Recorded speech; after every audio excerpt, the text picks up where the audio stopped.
In a silent mansion in Beverly Hills, where footsteps echo like memories of lost laughter, a 6-year-old girl has remained mute for 2 years since losing her mother. Her millionaire father, Robert Mitchell, has already spent fortunes on the best specialists in the country, but nothing has worked. Today, a new nanny will arrive at the house, Grace Washington, a 42-year-old black woman who carries with her a secret that she doesn't even imagine is the key to breaking the silence that haunts this family. What Robert doesn't know is that this simple woman is about to perform the miracle that all his money couldn't buy. Robert Mitchell walks through the marble corridors of his Beverly Hills mansion, his Italian leather shoes echoing in the emptiness his life has become. At 38 years old, the tech entrepreneur built an empire worth over $100 million, but lost what mattered most when his wife Sarah died in a car accident 2 years ago. Since then, his daughter Emma hasn't spoken a single word. Doctors call it selective traumatic mutism. He calls it his greatest failure as a father. Robert became a man who solves complex problems during the day, but runs away from the biggest problem of his life every night. When he comes home, he only peeks at Emma sleeping for a few minutes, whispers "Sorry, princess," and goes to his office to work until dawn. His only companion is Victoria Sterling, his 50-year-old personal assistant, a cold and calculating woman who manages both his schedule and his personal life with iron fists. Victoria has always made it clear that she considers Emma a burden, a distraction that prevents Robert from focusing on the business that generated his fortune. That's why when the 13th nanny quit last week, claiming she couldn't deal with a child who doesn't speak, Victoria decided to hire someone cheaper and, in her words, more disposable. Grace Washington gets off the bus at the gated community entrance, carrying a worn suitcase and a heart full of hope. At 42 years old, she raised 5 children alone after being widowed at 25. All now grown and independent. She worked her whole life as a housekeeper in middle-class homes, but always had a special gift with children. In fact, Grace possesses something she doesn't fully understand herself, an almost supernatural ability to read children's emotions through small gestures, changes in breathing, the brightness or absence of it in their eyes, body posture.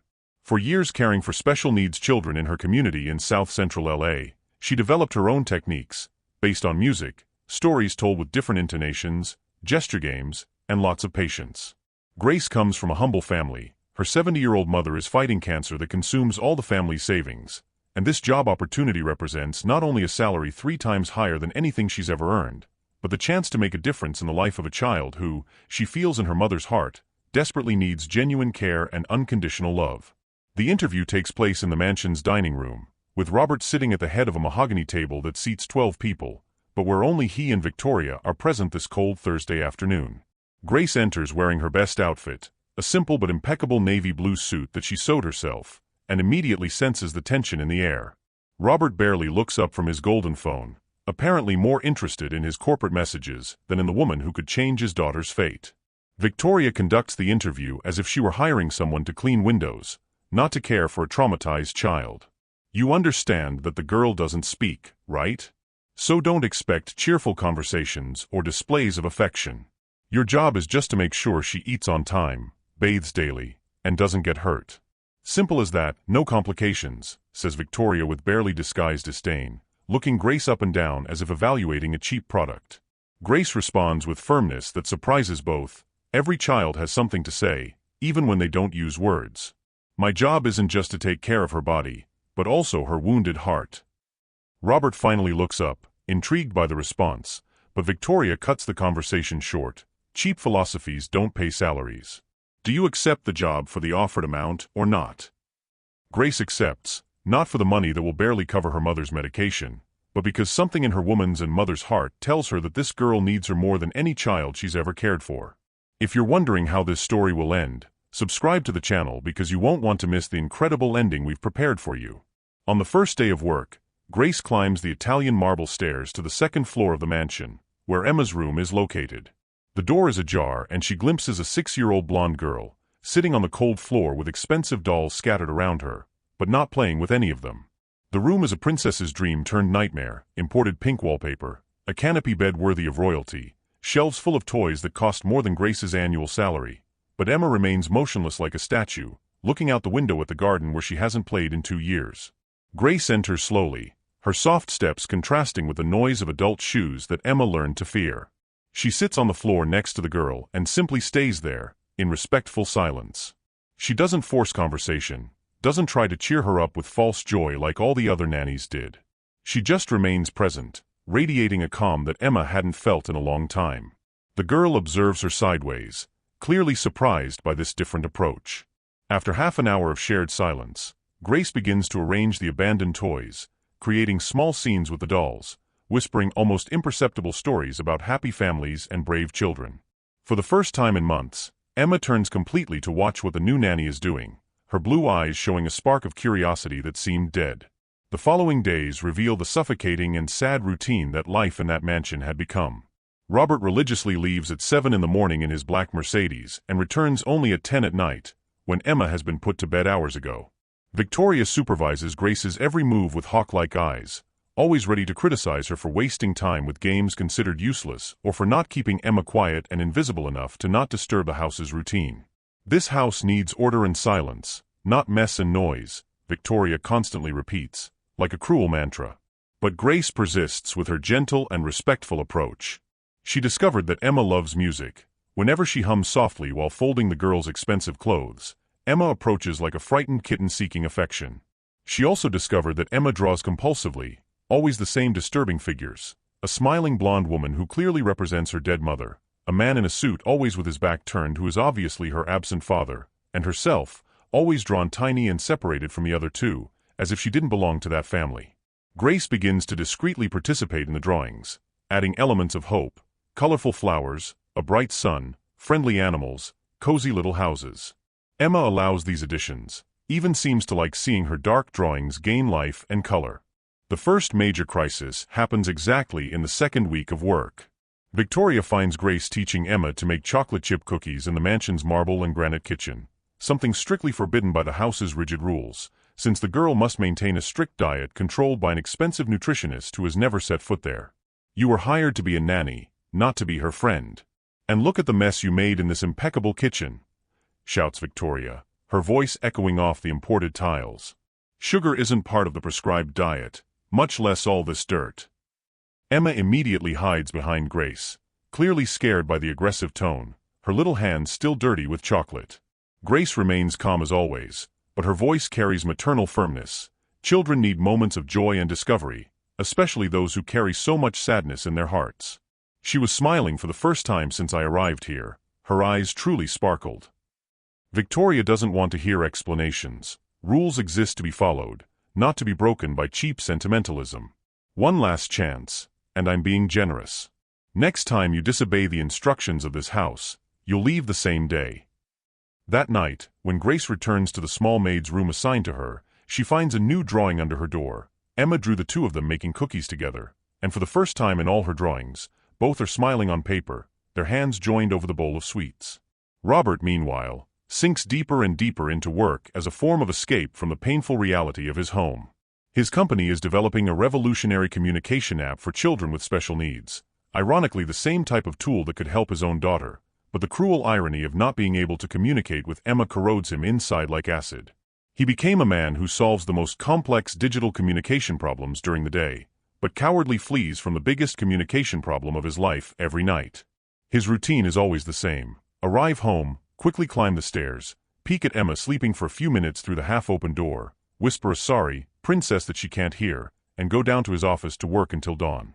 Victoria always convinces him he's doing the right thing. You need to focus on the business that supports this family. The girl is well cared for and fed, and when she's ready to talk, she'll talk. There's no rush, no need to force it.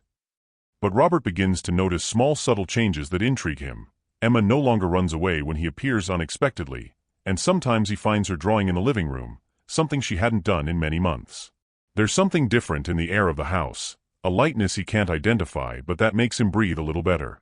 The emotional turning point happens on a rainy Tuesday dawn, when Emma becomes seriously ill. A sudden high fever that arises during the night makes Grace panic maternally. She calls Robert for the first time, waking him at 3 in the morning with a trembling voice. "Mr. Mitchell, Emma has a very high fever, she's delirious and calling for her mother." Robert, who for the first time in 2 years abandons an important presentation, races home through the rainy dawn of Los Angeles. He finds his little daughter delirious with fever in Grace's arms, calling "Mommy, Mommy, don't go away," through tears, the first audible word she's spoken since the terrible accident that changed their lives. Robert is completely paralyzed hearing his daughter's voice, not knowing what to do, his hands trembling with emotion and desperation.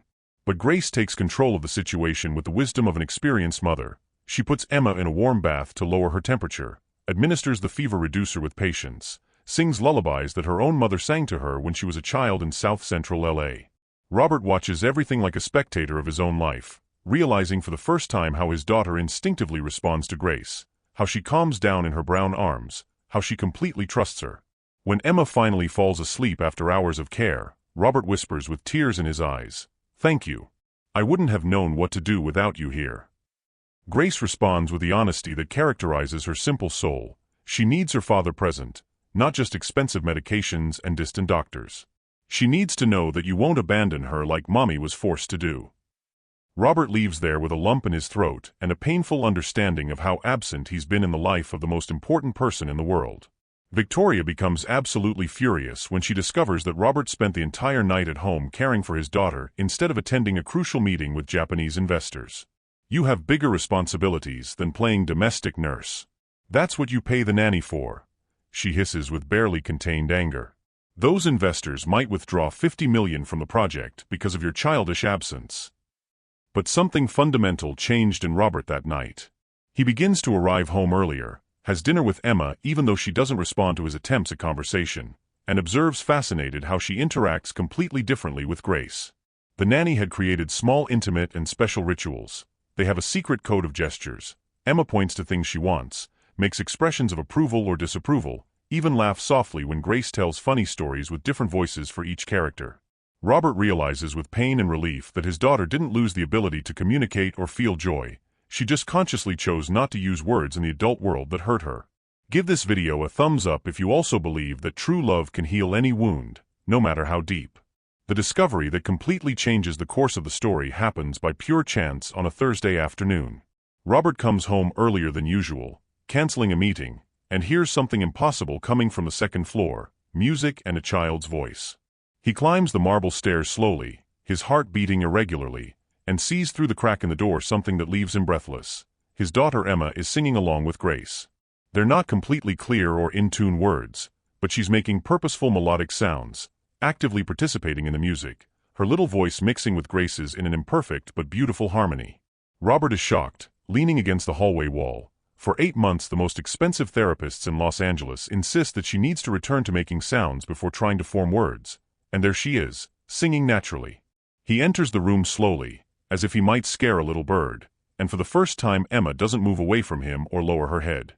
Grace explains with a warm smile, "Music is the safest path back to speech.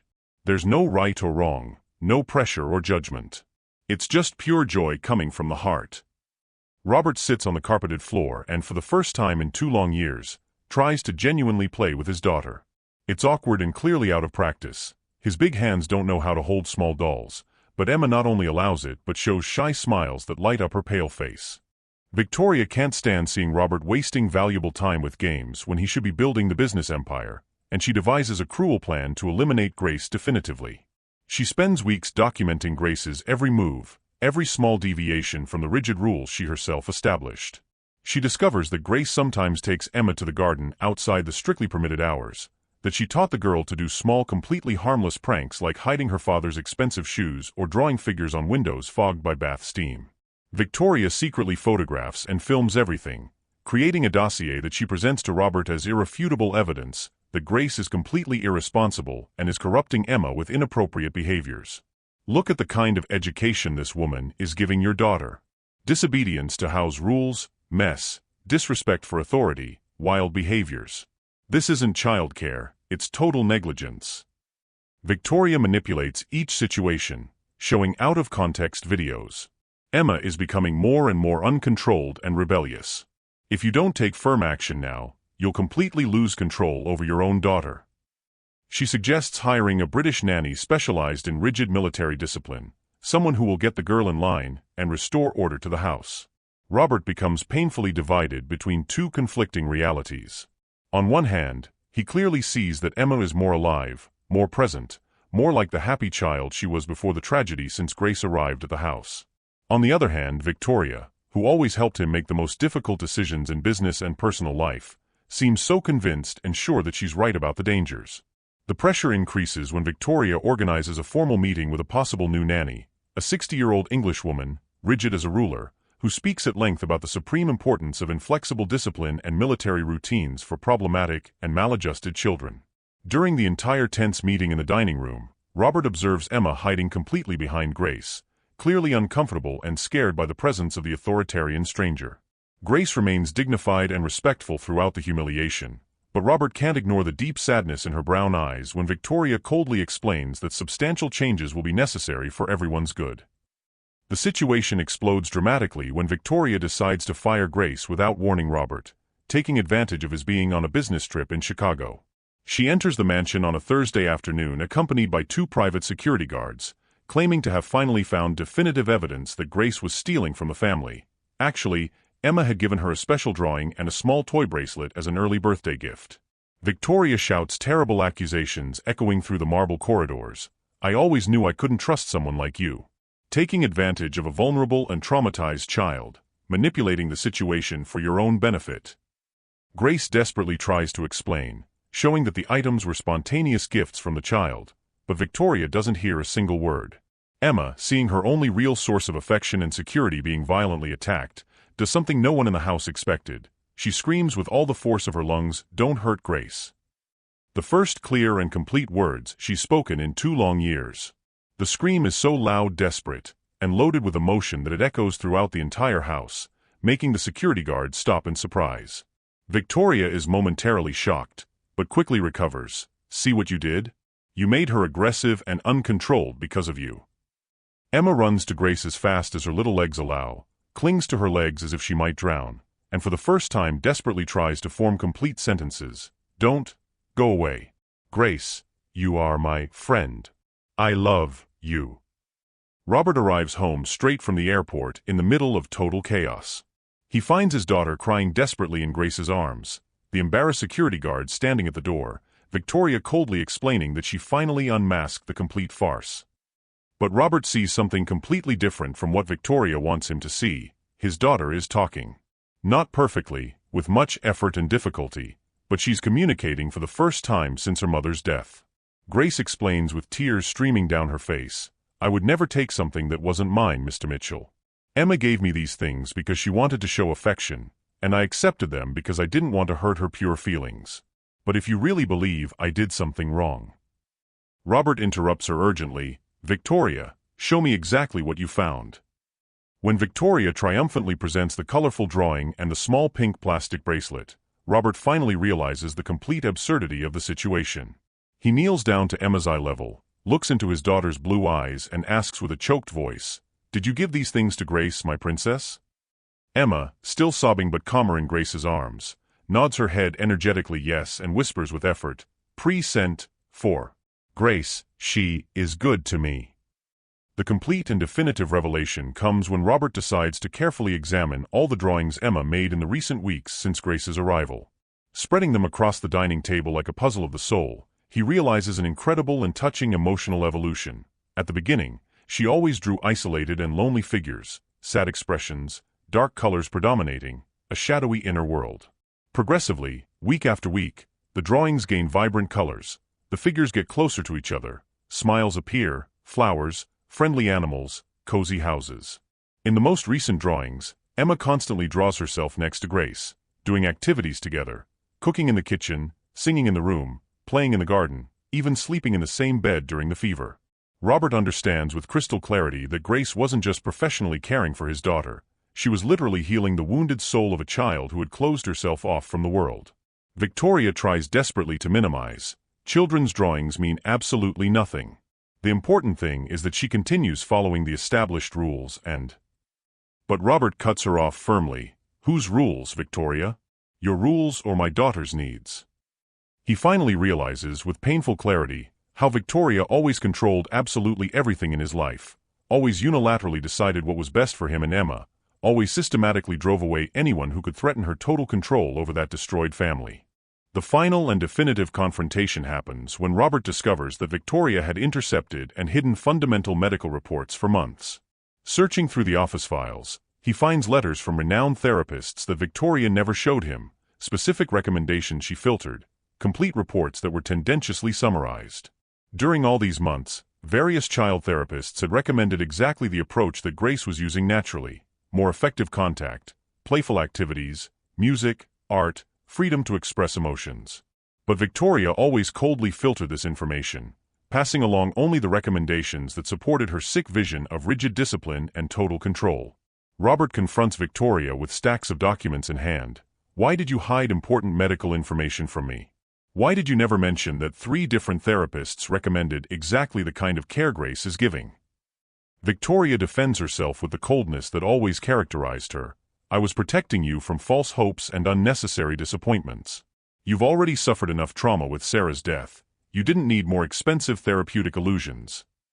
Robert realizes horrified that Victoria, in her sick attempt to protect him and maintain control, was actually actively sabotaging any real possibility of Emma recovering and returning to being a normal child. With all the cards finally on the table, Robert makes the most difficult and necessary decision of his life. He immediately fires Victoria and makes public and sincere apologies to Grace in front of Emma. "Grace, I apologize for doubting you. You accomplished in a few weeks what I couldn't accomplish in 2 years, returning joy and voice to my daughter." Emma, seeing that her dear Nanny won't leave anymore, won't be threatened anymore, whispers her first complete and spontaneous sentences: "Daddy, do you like Grace too? Can she stay forever?" Robert is deeply moved and responds, looking into both their eyes, "I really like people who care for you with such genuine affection, my princess." Grace, still processing the entire turn of events, is formally invited to continue not just as a nanny, but as an integral part of that family that was rebuilding itself. Robert publicly acknowledges that she managed to perform the miracle that all his money, all the expensive doctors, all the sophisticated therapies couldn't accomplish: returning voice and confidence to his beloved daughter. Leave a comment telling us which moment moved you most in this story of love and overcoming. 3 months after the great transformation, the change in the entire family is absolutely complete and touching. Emma not only returned to speaking normally, but became a talkative child, curious, full of intelligent questions and creative stories to tell at any time of day. Robert radically changed his workaholic routine. He now works from home twice a week, religiously has dinner with Emma every day, reads her stories before bed, and even learned by heart some of the songs Grace taught his daughter. The mansion, once silent and cold as a marble mausoleum, now constantly resonates with genuine laughter, animated conversations, happy music, and all the sounds of a family that finally learned to live. Robert offered Grace a salary 5 times higher than the original, plus complete health insurance for her and her mother, her own car, and even a permanent and comfortable room in the mansion so she never has to be away from Emma. Grace gratefully accepts all the benefits, not for the money that now allows paying for the best treatment for her mother, but because she genuinely became attached to Emma as if she were her own granddaughter and wants to accompany every moment of her happy growth. The biggest emotional surprise comes when Emma, now completely talkative and confident, reveals to her father during a family dinner something that breaks Robert's heart. "Daddy, I never really forgot how to talk or lost my voice. I just didn't want to talk anymore because I was so afraid that if I became happy again, you would also go away forever, just like Mommy was forced to go." Robert is deeply shocked by the devastating emotional wisdom of his 6-year-old daughter. Grace, serving the dinner she prepared herself, explains with her maternal wisdom, "Children are much wiser and more perceptive than we adults imagine." Emma was emotionally protecting herself the only way a small child knows how, by hiding from the world that hurt her. When she finally realized she could trust again, that no one else would abandon her, she consciously chose to return to the world of the living. Robert hugs tightly the 2 most important women in his life and makes a solemn promise: "I will never leave your life again, my princess. Now we are a real family, forever." The emotional epilogue happens exactly 1 year later, during Emma's 7th birthday party.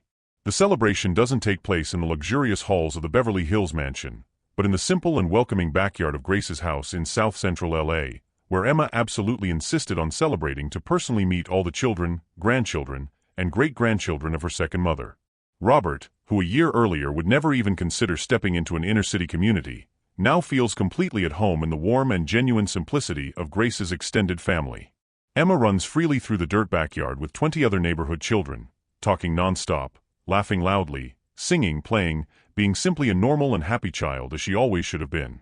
Grace watches the entire party with tears of pure joy running down her face, while her 71-year-old mother, now completely cured of cancer thanks to the treatment Robert insisted on funding at the best hospitals in Los Angeles, whispers emotionally, "My dear daughter, you weren't just a nanny to this rich girl. You were the angel God sent directly from heaven to heal an entire family that was dying of sadness." The simple party but full of love has homemade chocolate cake, soda in plastic cups, decorations made of colorful crepe paper, but it has something that all the expensive mansion parties never had: genuine joy and true love in every corner. Robert, watching Emma blow out the 7 candles surrounded by so much authentic affection, reflects deeply on how his life completely changed direction.